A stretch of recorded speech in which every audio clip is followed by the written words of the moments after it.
Praise God, everybody. Glad that you could connect with us tonight. We want to welcome you to Real Talk at New Life. And we want to continue our discussion from a couple weeks ago that Pastor Claude and I had about what's happening in chaos and racism in our nation, the things maybe that the church can do. And I think it's important that we listen to one another, not to reply, but to understand. And in the midst of everything that's happening, we've got a great group of people with us. To my right is Pastor Liz and Rebecca McGee, Lisa McGee, Elijah McGee. This is Myra, better known as Lita's mom, and Pastor Claude and Jimmy, a retired police officer, and we're so honored that y'all would be here tonight. I just want to share a scripture with you out of Romans chapter 12 and verse 15. Paul said, "Rejoice with those that rejoice, and weep with those that weep."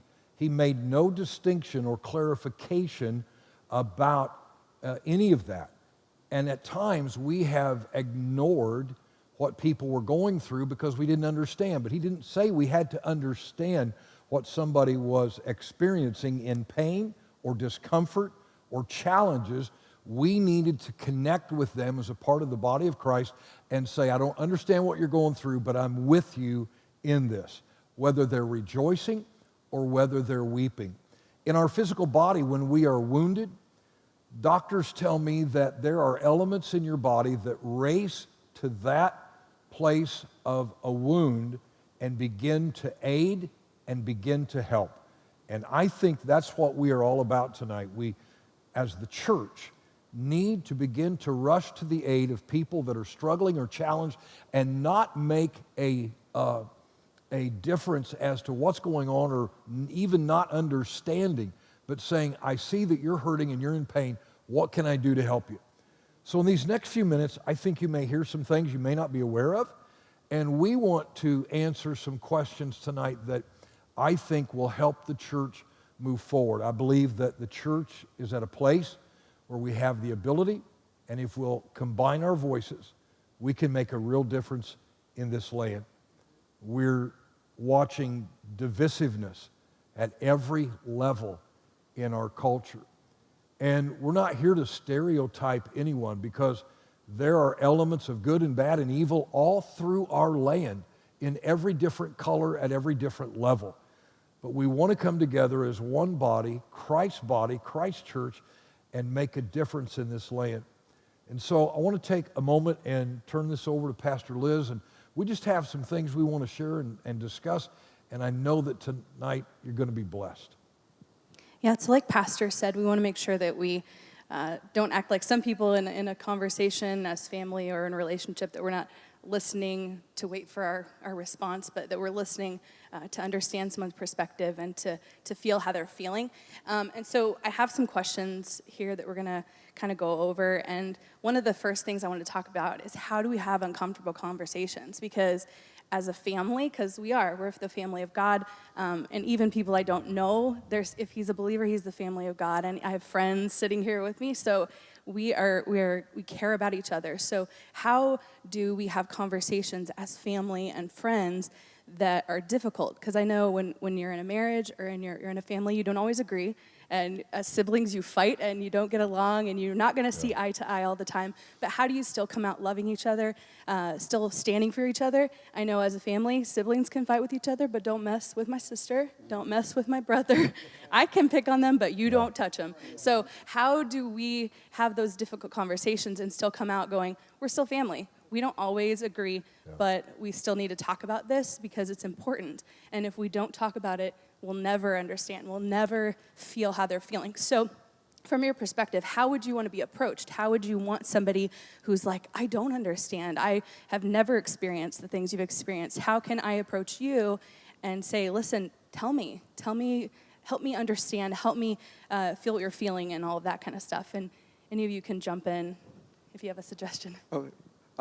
Well, I actually have been doing this already to an extent. I've had several friends who either reached out or who have, asked me about how I feel or how I'm doing. And it's kind of led into, like, if you really want to know, like, I'll tell you. And I'll preface it. I was like, it's heavy. There's a lot to it, and I'm not going to sugarcoat it for you, because if you're genuinely asking how I'm doing, I'm going to tell you how I'm doing. And it really just comes to that, though. It's just leaning into the fact that it's going to be uncomfortable. It's going to be hard. But if you really do care and you come at me with a heart that does care, you know, even if you mess up and even if you say the wrong thing or something comes out the wrong way, because I know where your heart's at, you know, I do my best to show as much grace as I can. So I think I can speak for pretty much everyone up here. Is like, if you were to ever come to talk to any of us, if it were an issue about race or you just want to understand kind of a different perspective of what's going on, I think the best thing is to really just start with that. You know, how are you doing? You know, what is it I can do to help? And, you know, what is it I can educate myself on? And, you know, we can get you started. Obviously, it's your responsibility to kind of push into that and to grow yourself. But, you know, I think the best thing is if you have someone, you know, a black person in your life that you're close with, I'd probably start there just to, you know, you've already got that friendship established, just to ask them how they're doing and genuinely, you know, want to know. And like Liz was saying and Pastor was saying, just sit there to listen, not to respond, but just to understand as much as you can. I'm not expecting you to understand it all at once, but as long as you and your friend, you have that basis, you both understand that, like, no matter what you say or what goes on, that your friendship shouldn't be jeopardized. I think if you approach it with that grace, then you can, as awkward and uncomfortable as it is, you know, your friendship will grow and become even stronger because you acknowledge the awkward situation and you pressed into it and you grew from it. I think we've lost not only compassion, but empathy. Empathy doesn't have to understand exactly, because if you haven't walked through it, you don't know. But you can have empathy towards that person because you've got a connection and you have a relationship with them. And so if they're hurting, you begin to sense that. I'm sorry, James. The only thing that I would add is when we say listen, we mean listen. We don't want to be saved. We don't want to be told, oh, you shouldn't feel that way. We are all entitled to our own feelings. Right. And our feelings are as valid to us as your feelings are to you. So when you listen, just listen. Yeah. If you have an additional question, ask a question. But it's like, I'm a former teacher and I taught in Chicago. And I used to have to tell teachers, white teachers, don't think that you're coming here into the inner city to save the community from itself. We don't want to be saved. We want to be helped. Yeah. If you can educate us, but don't come in going, I'm here to save you. Yeah. I was just going to add that when I moved back up here, I grew up in Alabama. And when I moved back up here, I was in my early to mid-20s. And so I was the only African-American or one of a handful of African-Americans a lot. Wow. So initially when I came up here, I was approached numerous times by white friends or white coworkers asking me questions that were race-related. And I was young and immature, so I would get offended easily, you know. And you know, I snapped on a few people and told a few people off, and eventually I got to a point where I started noticing, I'm like, wait a minute, you know, all these people are coming to me and asking me these questions. I need to flip it. This is an opportunity to educate. This is an opportunity to establish some friendships, some bonds, to give some people some experience that they may not have had before with African Americans. So from that point on, I viewed it as a positive, and I take those opportunities to try and answer those questions for them as best and as honestly as I can. Sure. Kind of touching on something that Myra and Jimmy said. So his experience was he got defensive of, like, why are you asking me this? Or don't come and save us. It's really easy to maybe become defensive on both sides. So how do we avoid that mentality when we're talking to somebody?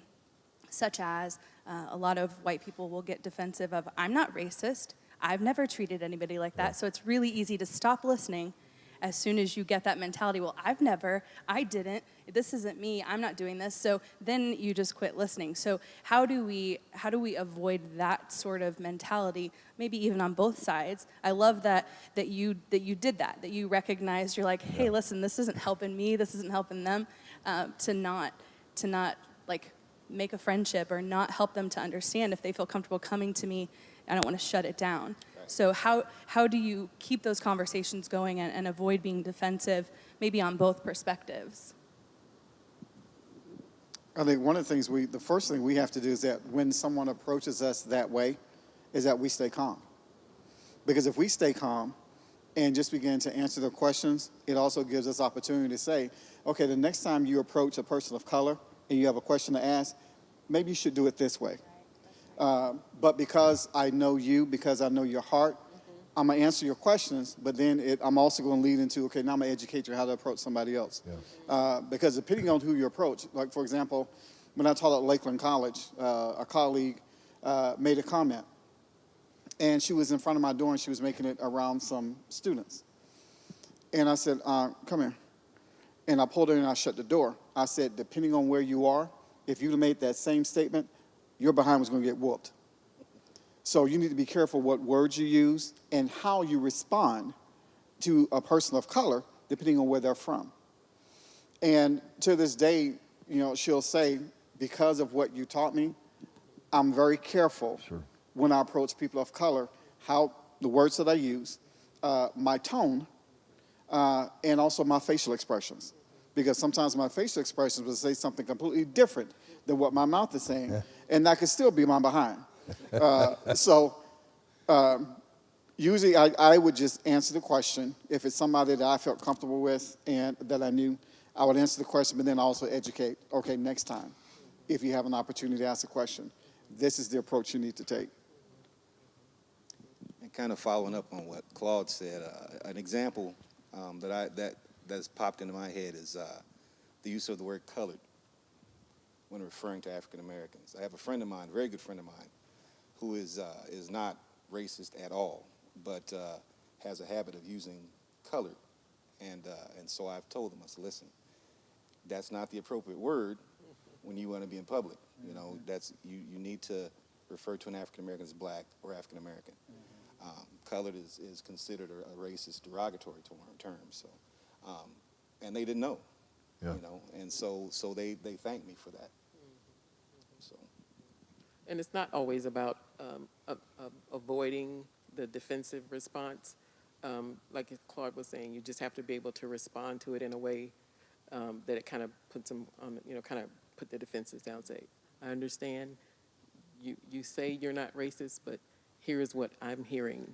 This is the message that I'm getting from you, and kind of explain it to them that way, that I'm not saying you're racist, but these are things you need to be careful of. And like you said, just use that moment as a time to educate and teach them how to approach a conversation, because it's going to be uncomfortable, because that's just the way it is. But in life, we have to be able to work through those type of situations and just try to make the best of it. And I think another thing is to know you don't have to apologize for past issues. Like, I've heard recently, like, well, why should I have to learn about this or be sorry for something my ancestors did? And that's not necessarily what we're asking. We're talking about the issues that are still prevalent today. And I think that we don't want you to cry and say you're sorry for slavery and all the past issues, but we need to have a conversation about what's still going on in 2020. So I think don't always have that block up of, well, I'm not going to apologize for something I didn't do, but let's talk about what's going on right now. Good. Just kind of add on that. When you were talking about, instantly putting up that wall saying, well, I'm not racist. A factor of that is like, whenever you instantly jump on the whole I'm not racist thing, it's like, just because you have certain things that you need to work on doesn't instantly mean that I'm assuming that you are racist. Right. You can still hold racist tendencies or certain phrases that you just grew up with that, like Jimmy said, you just don't know. but the goal is not to accuse you. It's not to make you feel bad or like you're the villain of this story. It's just to be like, hey, you said this thing, or you grew up with this phrase that maybe that you were, in your household growing up was acceptable, but it offends. It offends a certain culture. It offends a certain race. And I'd appreciate it, if you could, learn from that experience and grow. Like I said, you being so quick to just assume that you are this awful person because you have things that are wrong with you is not at all what we're trying to do. We're trying to heal and grow together. So you've got some stuff you need to work on. Be willing to work on them and move forward, because I think that's the best thing that we can do together in this. Just like Rebecca kind of touched on, the things that are happening now, right, versus what's happened in the past. I want to ask you guys to maybe share a quick story or information about something that's happened to you, because I know when we sat down prior to this and we heard stories from people we love about what they've experienced, how it impacts you, how it changes you, because it's not just some random person on the news that got pulled over for no reason. It's not just some random person. This is my friend, and she was mistreated, and that bothers me. And when your perspective is changed that way, and you hear stories and you're like, what? That happened to you? That happened to you? Because people are not just going to get out there. Rebecca's not going to get out and be like, this is what happened to me. This is how I was treated. This is what, they're not going to do that. But when you sit down and listen, you would be shocked, and it would hurt your heart, because you're like, wait a second, like, why would you treat my friend that way? Why would you treat that person I care about wrong? And so I just want to ask you guys, I don't know where you want to start or who wants to start, but if you just want to share a quick story or whatever. I guess I can start. We can just go down. Go ahead. The first story that comes to mind, I was 17, and I went to prom with some friends of mine. And after prom didn't have the best reputation. Some not so good things happened. So we had our own little after prom at my date's house. Her parents' house. They put it together, a nice little, get together with just our prom party, just friends. It was like 5 or 6 of us. So on the way back, I was in the back seat behind the driver, but my friend Evan was driving, and he didn't stop completely at a stop sign, and there was an officer nearby, so they pulled him over and everything like that. So the officer comes up behind the car and flashes the flashlight in the back seat where I'm at and looks at me and tells me to put my hands up. So I did, as he instructed, but I noticed that he didn't ask that of anyone else. He just went up to the front seat and asked for license and registration. So I kept my hands up while he was interrogating my friend. And then he went and took the license and registration and then went back to his car. So I think that, I wasn't sure if it was over or not, so I put my hands down, thinking that it was okay because he had gotten his information, whatever, and he'd probably just come back to give him the ticket and go. But I noticed that whenever he came back up, he flashed the light on me again and went like, I told you to keep your hands up. Again, just me, and then he went up to proceed to my friend and, finish giving him the ticket. So I just kept them up, and I just waited until I knew he was gone for sure. And back then I didn't quite understand what was going on, and it was just, it flooded me with emotions. And the sucky thing was that I had to carry that home with me because I was going to my friend's house to have this party, and I couldn't, break down like I wanted to. So I had to show face while I was at the party and whatever, and then I went home and I just it all kind of came out. And I think that's the sucky thing about it, is that a lot of those experiences that I have, or all of us have, is that because there's not a lot of places that we're safe to talk about it, is that we have to carry those burdens home. We want to break, but we can't do it publicly. So that's just one of the experiences that I've had personally that really kind of put my life into perspective as to, my race and how that affects people in this area. And not that all people are bad, but there are some bad things that do happen. While Elijah was talking, I kind of went back in time, a long time ago, when the kids were young. I was a stay-at-home mom at the time, and Claude was working, so I had to take all 4 kids to the store with me. And just walking into the store, one of the clerks kind of was eyeing me, you know, and gave me this look. And so I was going, I don't even know what I was going to the store for to pick up. I think I was shopping for shoes for Rebecca or something. She was growing and outgrowing her shoes, and I went to the baby shoe section, and I noticed that the clerk was everywhere I seemed to be. And so I was walking through, so I intentionally just started randomly walking through the store, and she followed me everywhere I went. And I was like, it clicked in my head. She thinks I'm going to steal something. And I was like, I've never stolen anything in my life. But just the assumption, because this black lady with her 4 little children, she's going to steal something, you know? And so I ended up leaving the store and not even getting what I came for because I was so disturbed by that experience. I was like, I don't steal, but for you to assume that just because of the color of my skin, it was just hurtful. And I was like, I can't do that, so I didn't even buy what I went to the store for. So. Thankfully, I haven't had like a ton of blatant experiences. It's just been like little things constantly, especially I think one of the biggest issues I come up with because I took ballet all my life was people assumed I was taking hip hop when I said I was a dancer. And a lot of the response I would get after, like, no, I was trained in classical ballet, it was like, well, why? You're black. You should be in hip hop. Or why'd your parents put you in ballet? Like, I mean, it's just like little stuff like that. And I think also in school, one of the biggest issues I always faced was when we talked about slavery in class, which people don't necessarily realize that does happen in schools still. They turn to the black kid. And since I grew up in Charleston, I was almost always the only black kid in class. And so every time, I think the first time we talked about slavery, we were in 3rd grade, because I mean, it's a heavy topic.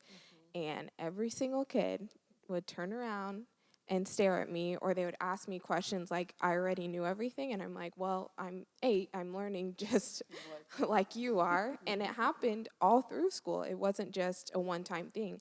In high school, up to my senior year, every time we talked about slavery, Martin Luther King, Malcolm X, somebody would turn to me, if not half the class would turn to me and be like, these are your people, like, you should know this. So it's just like little things like that most of my experiences have been in. Well, my parents moved to Charleston in 1966. And when we came to Charleston, they both taught at Eastern. There were maybe 4, maybe 5 black faculty members. So when we started in Charleston schools, we were the only, I had a brother and a little sister. We were the only kids in the school. And we had come from other small towns, but we had more black people in the towns. One of my first experiences in Charleston school, at Jefferson School, was standing in line at the water fountain, and somebody behind me was having a conversation, 2 young men, and it was, oh man, that's a nice watch. Where did you get that watch? And the response was, I got it off a dead N-word. And there I am standing, and I don't know what to do. Because here I am all by myself. There's nobody there to have my back. Do I get mad? Do I tell somebody? So you just have to take it, keep it inside, like Elijah said, and go on with your day. And there were other things that happened that I started realizing these things just aren't right. Being told, well, you don't act like you're black.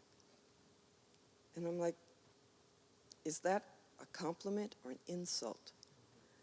And as a child, you don't know how to react to this. And the other thing, I guess all of my experiences will be school-related, is when I got to high school and I took a multicultural literature class. And before we got started on things, the teacher was asking, well, other than Myra, how many people know somebody else black? And only, 4 or 5 hands go up. Well, how many people know somebody Mexican? And only 2 or 3 other hands go up. How about somebody Chinese? I grew up on college campuses because my parents were educators at the university level. And it was at that point, as we go through all these different ethnicities, that I realized I probably should get out of this place because something's not right in this system. And although Charleston now has more people of color, more different ethnicities, I have a feeling that in many of the communities around here, Sullivan, Mattoon, there are many people who can still say they don't know anybody of any other color than themselves. So. The story I'm going to share is a little different, but it's something that impacted me greatly. When I was at Eastern, I spent the day with a friend of mine, and I spent the entire day there. And it was on a Saturday. We hung out, fished, and whatnot. And then when I saw him on campus on Monday, he approached me and says, man, you won't have any idea. You have no idea what my mother asked me when you left. And I said, what? I looked at him. I said, what? She wanted to know if you were part white. And I said, well, what'd you tell her? He says, Mom, yeah, he is. Why? Well, that explains it then. That explains why he's intelligent, he's respectful, he speaks well, is because he's part white, not because my parents raised me well, because I was part white. So it was the whiteness in me that carried, I guess, made me respectful. So after that, I started thinking, when people, white people are talking to me, are they friends or they like me because they think I'm white? Or do they like me because of who I am as a person? Because there's several times I've had people ask me, what are you? And I would say, I'm a man. No, what are you? What are you mixed with? You're light-skinned and you have a face full of freckles. What are you mixed with? And that's frustrating for someone to walk up to you and ask you what you are, instead of just saying, I'm a man. But to be asked specifically, no, you're mixed with something because of your freckles, because you're light skinned, because you have curly hair. You're mixed with something. You're not just a black person. You're mixed with other things. And so that gets to be frustrating. Or for people to, there's times people have walked by me and would just stare at me.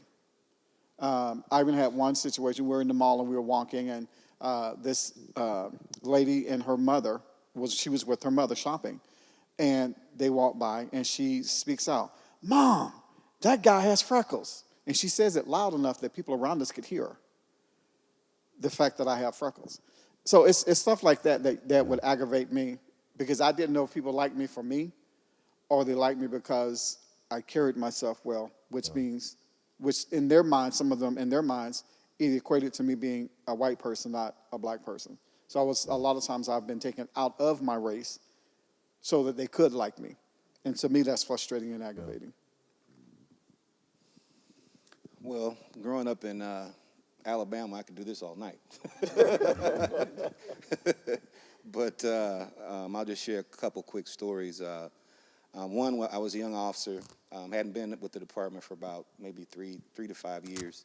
And at the time, I was working in Charleston and living in Mattoon. My sister called me one evening. I was working night shift at the time. My sister called me one evening and said, hey, I think somebody tried to break in the house. I said, okay, well, call the police. Well, I don't want to do that because I don't know if it's, I don't know for sure. Well, I was getting off work not too long after that. So I said, well, I'll just stop by on the way home. I'll swing by and check the windows for you. So I got off work at 7 that morning and drove over to Mattoon to check on my sister's house. Stopped by there, did a quick lap around the house, checking all the windows, checking the exterior doors, that type of thing. And while I was doing that, I noticed Mattoon squad cars going by, and I didn't think anything about it at the time. I didn't find any issues, didn't find anywhere where anybody had tampered with the windows, anything like that. So I talked to my sister, and left shortly after. Found out about a week later that somebody had, now I'm in full uniform, mind you. I've got my badge on, my radio on, my gun belt on, the whole 9 yards. Somebody called the cops on me and reported me as a man with a gun in the neighborhood. One of the officers had said, hey, just wanted to let you know, somebody called you in, and so that was the issue. And the second story, I was playing basketball for Hartsville, Alabama, and we were playing a basketball game at a different high school in a different county. I won't name the high school right now, but I'm sure they're not different. We were playing basketball against a different high school in a different county. We're driving to the high school. At that time, I was one of 3 black players on the team. We're driving to the school. The school sat up on a big mountaintop. We're driving up the mountain. About halfway up the mountain, I see Alabama State troopers pull in behind the bus. And I'm like, what is going on here? About 3 of them. Didn't think much about it other than that. Coach stands us up when we get to the top of the mountain and says, hey, he says, I don't take this wrong, but I want all the black players to get out first, and we're going to form a circle around them, and we're just going to make a beeline for the gym. We get to the top of the mountain, and the entire school had let out and was waiting for us in the parking lot, yelling, had signs up, calling us N-words, calling us all kinds of different things. And sure enough, the troopers get up there. They're formed up around the sidewalk. The rest of the team formed a semicircle around us, and we made a beeline for the gym. And then the entire time during the game, same thing. They're yelling stuff out of the stands, throwing stuff, everything else. This is like 1986. Yeah. Wow. So I also remember we beat them 80-27.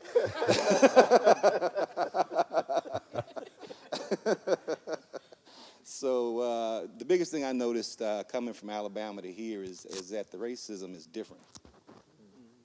Alabama, it's in your face. They have no problem telling you, letting you know. Up here, it's more refined, more subtle. Smile in your face, say things behind your back, or undermine you when they get an opportunity. But it's racism nonetheless. Wow. So how can we recognize prejudice or stereotypes within ourselves so we can fix things? So, because I think that oftentimes, whether it's because you're from a small town or you're really sheltered and you don't get out much, or your parents don't introduce you to anybody different, it can be really easy to equate ignorance and, I don't know, being not around anybody else with racism. But sometimes it's just like, I don't even know. Like, I've never even been around somebody different than me. So lots of people don't even ever leave the state, don't even leave the country. So they have no idea about anybody different. And it's really easy to form perspectives and form opinions about other people based on things we see on TV, based on news we hear, whether that's from somebody from other countries or somebody that just looks different or believes different than us. So how would you suggest that people look inside of themselves and maybe do some self-evaluating? It's a difficult thing, whether we're talking about this or talking about just opinions and ways that we go about life. It's hard to look at ourselves and go, okay, let me self-evaluate and see what I'm doing, or are there ways that I'm thinking that are not healthy or whatever. So how would you suggest that where people start so they can see some solutions and changes? I think the first place I need to start is looking at what is the value system I grew up with when it comes to people of color, when it comes to different ethnicities. What is the value system I grew up in? After looking at the value system you grew up in, then what are the filters I have that prevents me from seeing a person for who they really are? Because my filters are based off of my value system. Some people, especially white people, have a problem with examining the value system of their family, examining their filters, because if they realize their value system and the filters they have are based off of race and are racist, then that means they have to go against the family's value system. They have to go against the family's belief system. And some people, even though they may see it, they're not going to acknowledge it, and they're not going to change because they rest the the chance of being kicked out of the family, because now I'm realizing that the things you taught me growing up, that black people are dirty, black people are thieves, black people are this, black people are that. I'm realizing that my value system is wrong and that they're not. So they have to look at themselves, but the other part of looking at themselves, they have to have the courage and the strength to stand and say, this is wrong. My value system is wrong. Now, God, please, I'm praying and ask you to change my value system, that now the way I look at people is the way you look at people, so that I don't see a person that's a black person. So after a quick example, and the boy, James and Elijah can speak to this even more. Well, can speak to it as well. But to be walking down the sidewalk and to be approaching a white lady, she'll get as close to the wall or to the edge of the sidewalk that she can, and then she'll shift her purse to the other side, away from us. Like, okay, I'm not going to steal nothing from you. But for them to look at the value system and to realize, oh, what did I just do? Because I saw a black person. They have to start there, really look at their heart, look at their value system they were raised in, and look at the filters that they filter information through when they look at a person of color. What's the first thing I think about when I see a black person? Do I think about, oh, they steal, they're this, they're that, everything is negative. So to me, that's one place that a person has to start. See, I was raised in a home where I had no exposure at all. I never heard my parents or grandparents say anything negative about anybody.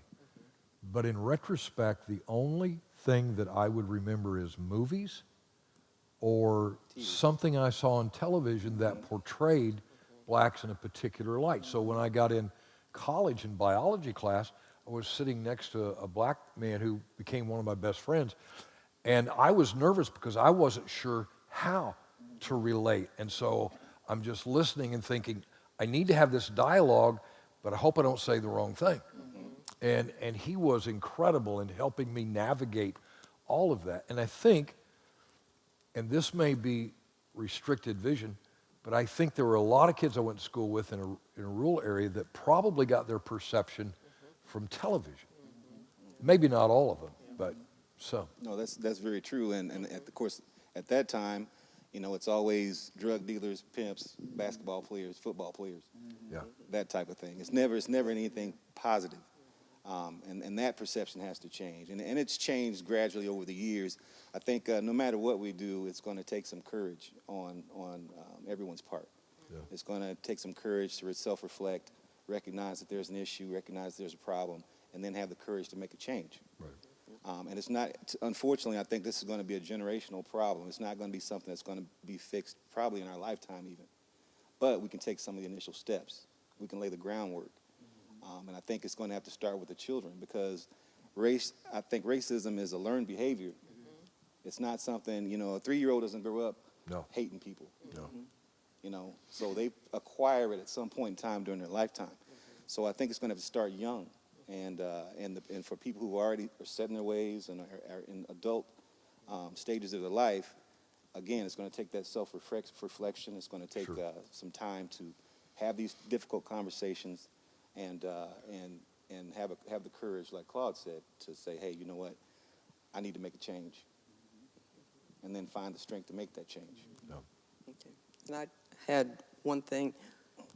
What I advise a lot of people to do is think about everybody in your circle. If only you know only white people, not all white people are the same. Remember, not all black people are the same.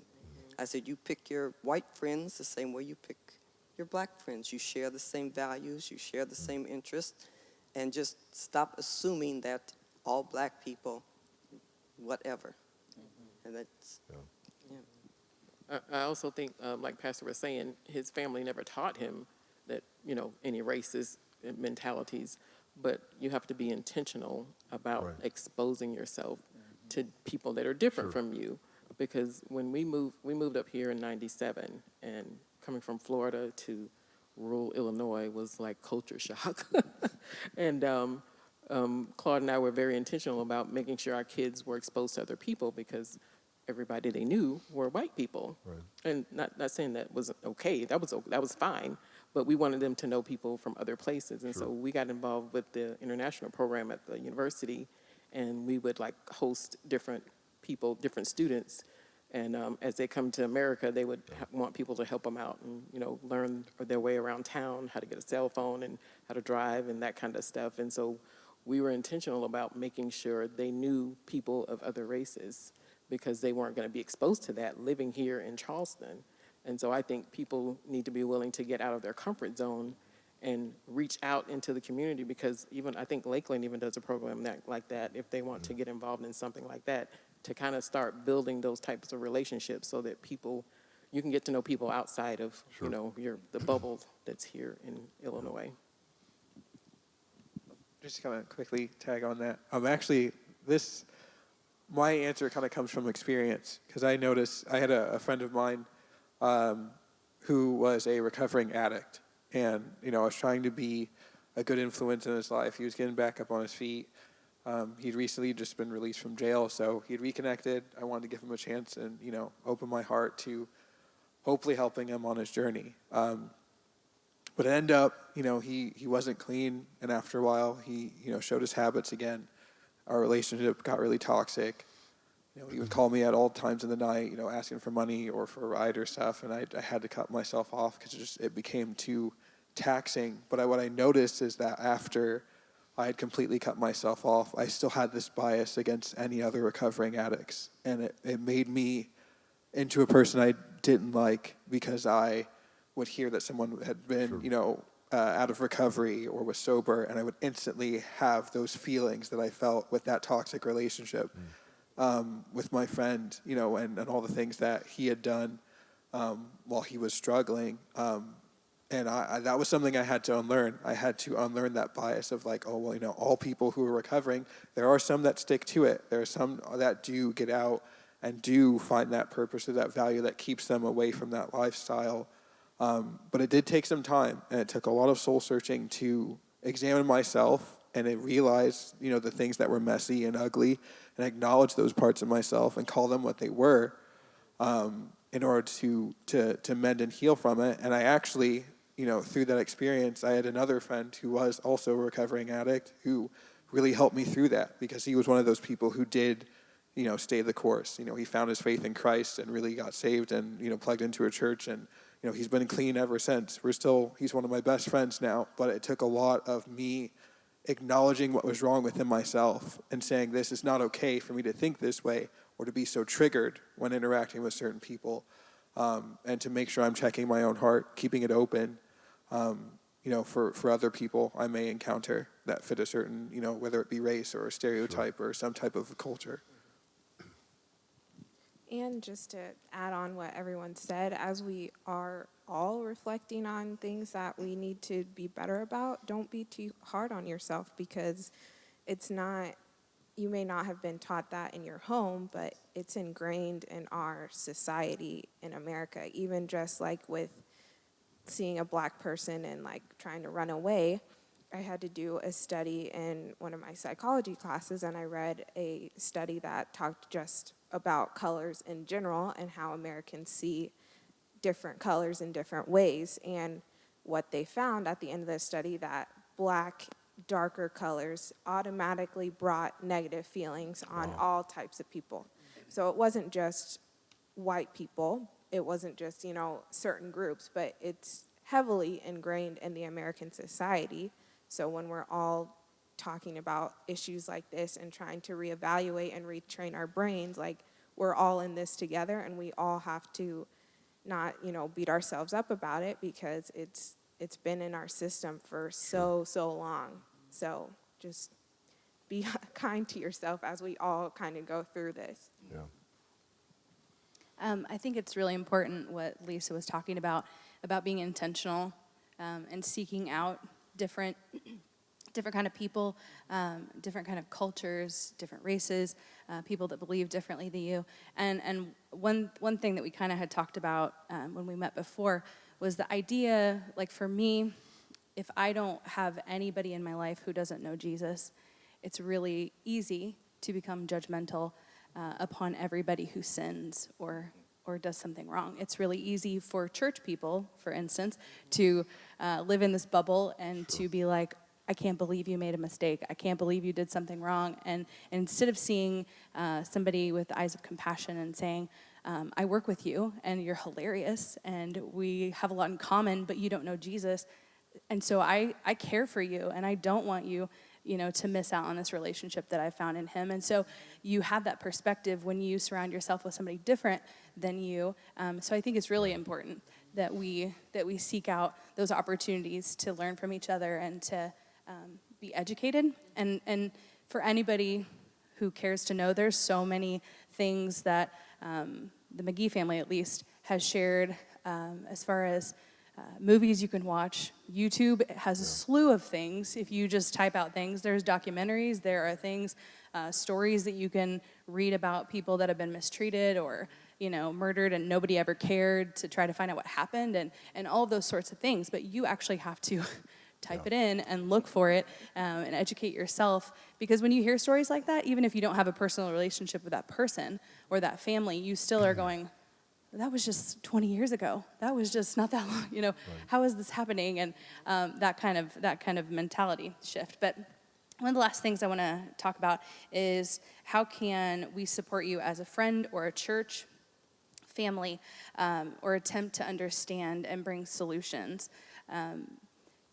Because I think it's easy to, I think for people it's easy to discount when they see the posts on Facebook. It's easy to say, well, all lives matter, and then it's just like, psh, I don't think people realize that statement is also true. Yes, right. Black lives matter, white lives matter, everybody's life is important.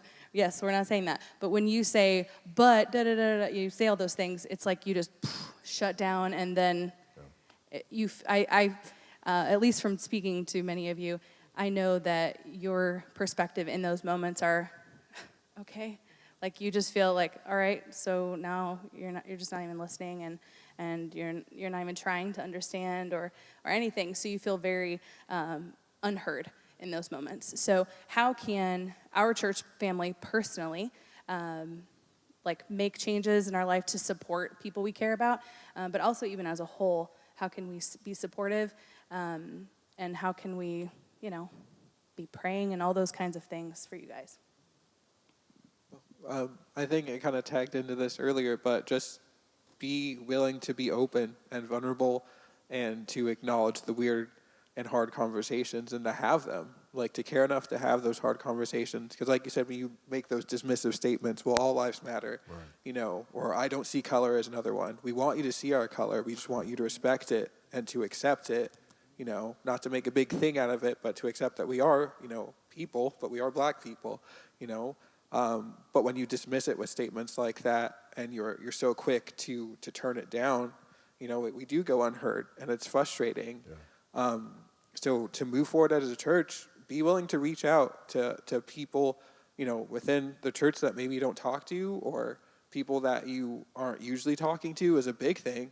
I've made several connections with people that aren't in my regular routine of I gotta do worship, or I gotta do pictures or sound. I try and reach out to people maybe I don't cross paths with often. Especially at church is the perfect place to do it. Just to, hey, I don't know you very well, but I would like to. Can we get coffee sometime, or sit down. I know there's several times I've just asked people, can we get coffee and you just share your testimony with me? And everyone I've asked has been pretty cool with it. And it's been really powerful for me just to listen, just to sit down and listen to someone else's story and the things that God has brought them through to be who they are today. So I think that, the biggest thing is, just, again, be willing to have that hard conversation and don't let your lack of comfort be the thing that deters you from moving forward or pressing in or pursuing. I think that when those statements are made, a lot of times it's fear of confronting the problem also. And just because you don't acknowledge a problem, or just because you fail to recognize there's a problem, or you're dismissive of a problem, doesn't mean that the problem doesn't exist. Right. And at that point, you actually become complicit in the problem. Mm-hmm. and your inaction. So I think, keeping an open mind, not allowing for that type of behavior to perpetuate around you, not being okay with the racial jokes, not being okay with the racial comments, not being okay with treating someone differently, telling your children that being different is okay. Those are things that you can do from the get-go that can help with the problem long term. And then having some kind of a spiritual compass, you always have to have that component. You always have to have a spiritual basis, because that's how a lot of people can draw that ability and that strength to change. Right. I think something as a church, and this is something that my family has experienced since we've been here, is that it could be a special holiday or a special activity going on, and you'll see people coming around us and asking the people we're talking to, well, what are you doing tonight? Once you come to the house, we're doing a party. And my family's standing there. They may go to the next family that's standing right beside us talking to us. What are you doing tonight? We're having a party. Once you come to the party. And then they look at us, oh, excuse me, and they move on to the next. So there's times we did not feel included in the New Life family because of how people would treat us at times when we were here. And so I think that's something else, is that the people have to be intentional to include us in things that are going on. If you want to get to know us, you can't get to know us if you never invite us anywhere. Yeah. If you never, as Elijah was saying, let's go to coffee, let's do this, let's do this. You never get to know us. But the other thing, too, is that when we tell you our testimony, believe what we're saying. Yeah. Because there's been situations where, give an example, in one of my speech classes at Eastern, I was asked to speak on the civil rights movement. I did. And I said in my presentation that during that time, that when black people would go to the lunch counters, they were told, and racial slurs were used, that they needed to leave, they needed to get out. Right. My classmates could also critique my presentation. Almost every person in the class said that I was lying and those things never happened.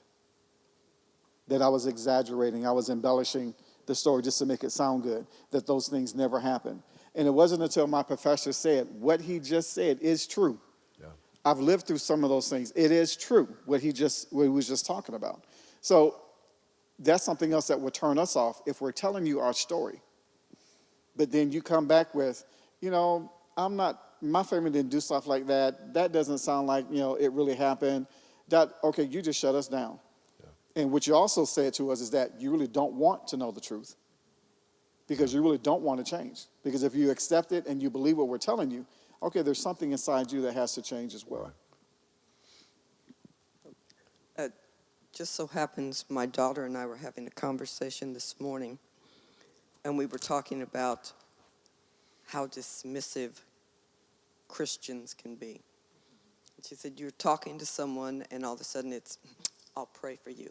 Right. And that's, you just cut me off. Mm-hmm. Don't pray for me, let's pray together. Mm-hmm. God bless you. Because it's like, all right, end of conversation, that's it. Mm-hmm. So just be more inclusive, be more, I think it is a real problem beyond race. We are self-consumed, self-absorbed. Yes. We come to church sometimes to fulfill our obligation and to connect with the people that we want to connect with. The challenge of the church everywhere is to get people out of their path and cycle of getting in and connecting, because we don't want to be uncomfortable with anyone. We want to find the path of least resistance, but that doesn't make the kingdom grow. And I don't believe that was what Jesus wanted. The Pharisees were very upset with him because he hung out with everybody they didn't like. And but he made impact with everybody he had conversation with. My wife probably knows everybody in church and their name, unlike my failure in remembering everybody's name. But she purposefully and intentionally does that because we understand that the kingdom of God is about relationships. It is not about just the relationships that we want to have. And I think that the Lord is allowing all of this to come to a point where we must come to a place where we're uncomfortable if we really love God and we love the kingdom and we want to see the mission of the church fulfilled and accomplish the will of God. Isn't it interesting that many of the answers and solutions are relationship? Yeah. If you just have a relationship with somebody different, if you just have a conversation and you get to know somebody, so much can change. And I think that that's where we have to start. Like, that is the most important thing that we believe in. So, Listen, we thank you all so much for opening your heart, being vulnerable, and these are kingdom concepts. I am convinced that every challenge can be conquered by communication and relationships. And Jesus said, if you love me, to Peter, feed my sheep. And he made no clarification of who they were. And there's a song out from the 70s, and so we'll exclude most people here. He ain't heavy, he's my brother. But we've turned it around, and we go, he ain't my brother, he's just heavy. And we have to be willing to carry some of the load. Life is not just about me. Life is about impacting and influencing people around me and sharing experiences so that we are stronger together. And so if you're watching tonight, let me challenge you, especially if you're a believer. Make your way out of your comfort zone. Make a determined effort to connect with other people. Because some of you are going to be challenged when we get to heaven, because I don't know if you're going to know anybody, especially if you slip in late and leave early. But we connect with people that we want to connect with. And I watched Remember the Titans again the other night. It happened to be on. And I just was shaken. And one of the things that y'all shared a couple weeks ago that really rocked my world was that you felt like you were restricted in sharing your experiences, and so you would come home. And that rocked my world. And I said, God, I have to do a better job at making sure that people are comfortable sharing whatever's going on in their life. And I hope you feel that way too. And if you're watching tonight, we want to pray for you. We want to pray for our nation. We want to pray that God will help us as believers. And I know maybe you're praying for peace. Peace only comes as you build a bridge and you become the bridge in those elements that are challenged or struggling in every fabric of our society. So I want to thank you all again. Appreciate you taking your time. And I don't believe this will be the last conversation, because there's so many things in the kingdom that bring challenges. And we're better together than we are separated. We want to pray for you tonight. Father, we thank you right now for these great men and women that have made their way here and opened their heart. God, we know the challenges that are before us, but we also know the power of your Holy Spirit that you've placed within us. Help us to look beyond our own life. Help us to begin to notice and get out of our comfort zone. Be strategic. Be uncomfortable in having conversations, building relationships. Lord, I pray that you would cause the church in this hour to rise up and be everything that you died for. That in your death, we would walk in the power of your life. And that, God, we would see your hand upon the church and its multifaceted elements that would come together and be an example of everything that you have desired and purposed. We thank you for it tonight. We give you all the praise and honor and glory. In Jesus' name, amen. We love you all. Call you blessed.